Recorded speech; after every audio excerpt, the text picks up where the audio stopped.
ઘણા બધા મિત્રો અમને પૂછતા હોય કે સર મારે ડાયાબિટીસ છે, રોજે ઇન્સ્યુલિન લેવું પડે છે, તો સ્વાદુપિંડ ટ્રાન્સપ્લાન્ટ શક્ય બને? જો પ્રેક્ટિકલી એ શક્ય છે ખરું, પરંતુ એ એડવાઇઝેબલ નથી, એ કરવા જેવું નથી, કારણ કે એના ફાયદા કરતાં નુકસાન વધારે છે. એટલે માત્ર ડાયાબિટીસ હોય અને ખાલી ઇન્સ્યુલિન લેવું પડે છે એ જ પ્રોબ્લેમ હોય તો એના માટે પેન્ક્રિયાઝનું ટ્રાન્સપ્લાન્ટ કરવું એ હિતાવહ નથી.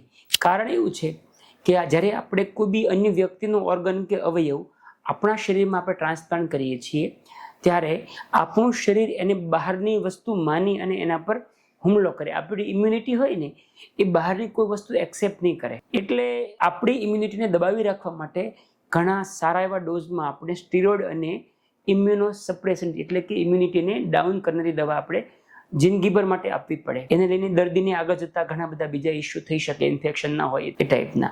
બીજી વસ્તુ કે ઘણી વારમાં ઓર્ગન રિજેક્ટ પણ થતું હોય એમ. એટલે મોટું કે ડાયાબિટીસની દવાથી જે કામ ચાલતું હોય એ દર્દીને બીજું કોઈ પ્રોબ્લેમ ન હોય અને ટ્રાન્સપ્લાન્ટ કરીએ તો દવાઓની સંખ્યા વધે, ઘટે નહીં, અને સામે ઓપરેશન જોખમ પણ વધારે હોય. એટલે અમે એ સલાહ આપીએ કે માત્ર ડાયાબિટીસ હોય, દવાથી સરસ કંટ્રોલ રહેતું હોય, કંઈ તકલીફ ન હોય તો એવા કેસમાં પેન્ક્રિયાઝની ટ્રાન્સપ્લાન્ટ ન કરાવાય.